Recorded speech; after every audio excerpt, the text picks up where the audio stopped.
করে বাবরি মসজিদ ভাঙা নিয়ে আন্দোলন হয়েছিল, যেদিনকে প্রথম ধর্ম প্রচারকদের উপরে পুলিশ লাঠি চালিয়েছে, গুলি চালিয়েছে, সেদিন ছিল দেবোত্থানী একাদশী। যেদিন কোর্ট থেকে রায় বেরিয়ে এলো রাম মন্দির তৈরি হবে, সেদিন ছিল দেবোত্থানী একাদশী। যেদিন রাম মন্দিরের কাজ সূচনা হয়েছে, সেদিন ছিল দেবোত্থানী একাদশী। তাহলে যারা বাঙালি ভক্ত তারা না হলে একাদশী করছে, যারা মারোয়াড়ি পাঞ্জাবি তারা কি একাদশী করে নাকি? কিন্তু ছিল, এটাই হচ্ছে তার ইচ্ছা।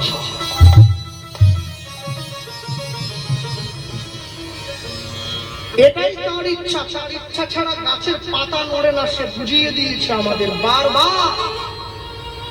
যে বাড়ির ছেলে মেয়েরা পড়াশুনো করে, স্কুল কলেজ ইউনিভার্সিটিতে পড়ে, তারা বলে পৃথিবীতে নাকি শ্রেষ্ঠ ভালোবাসার নিদর্শন শাহজাহানের তাজমহল, যেটা মমতাজকে ভালোবেসে তৈরি করেছে শাহজাহান। কে বলেছে এই বাজে কথা?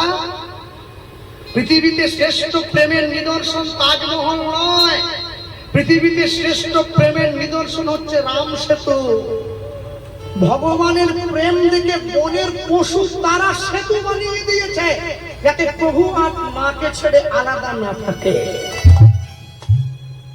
মনে রাখবে, সব সময়ের জন্য কোনদিন, যেদিনকে প্রথম এই পৃথিবীর মাটিতে লতা মঙ্গেশকর যখন মারা যাচ্ছিল, মারা যাওয়ার আগে সাংবাদিকরা তাকে গিয়ে প্রশ্ন করেছিলেন, আপনি পৃথিবীর সর্বশ্রেষ্ঠ গায়িকা, আপনি বলুন এত সুন্দর পৃথিবী ছেড়ে আপনাকে চলে যেতে হবে, আপনি সাধারণ মানুষের জন্য কিছু বলবেন না? মনে রাখবেন, গরিবের বাড়িতে যদি কোনো ধনী লোক আত্মীয় হয়ে আসে, গরিব মানুষটা খুশি হয়, আহা এত বড় লোক আমার বাড়িতে এসেছে। কিন্তু কোন ধনী লোকের বাড়িতে যদি কোনো গরিব লোক যায়, ধনী লোক খুশি হয় না। রাতে অন্ধকারে মাইকের মাধ্যমে যা বলে গেলাম, খাঁটি কথা, কাটতে পারবেন না, শুনতে হবে।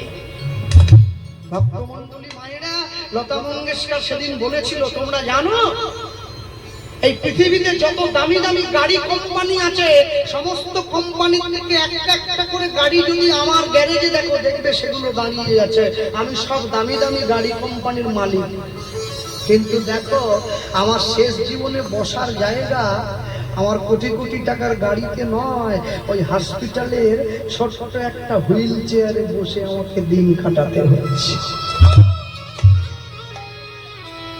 এই পৃথিবীতে যত দামি বিছানা আছে, তার মধ্যে সবথেকে দামি বিছানাগুলোর মধ্যে একটা বিছানা, যে বিছানাতে আমি ঘুমাই। কেন? আমি ভারতবর্ষের শ্রেষ্ঠ গায়িকা, আমি ঘুমোতাম। আর শেষ জীবনে আমার ঘুমানোর জায়গাটা দেখো, হসপিটালে 3 ফুটের একটা ছোট্ট বিছানা। এই পৃথিবীতে যত দামি দামি শাড়ি আছে, সব শাড়িগুলো আমার আলমারি ঠাসা। লতা মঙ্গেশকরের ছবি যারা দেখেছেন, দেখবেন কোনোদিন অন্য পোশাক পরেনি, সারা জীবন শাড়ি পরেছেন তিনি। পৃথিবীর যত দামি দামি শাড়ি কোম্পানির শাড়ি তার আলমারিতে ঠাসা। তিনি বলছেন, আজকে আমার পরনে দেখো হসপিটালের থেকে দেওয়া এই ছোট্ট এক টুকরো কাপড়।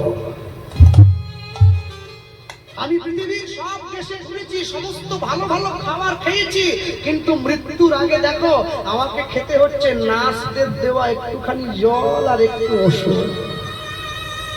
তাহলে আমি তো নিয়ে যেতে পারলাম না কিছু, তাহলে এত কষ্ট করে যা অর্জন করেছি আমাকে রেখে দিয়ে চলে যেতে হচ্ছে। আমি আগে যদি বুঝতাম, জীবনের এই মহামূল্যবান সময় আমি নষ্ট করতাম না।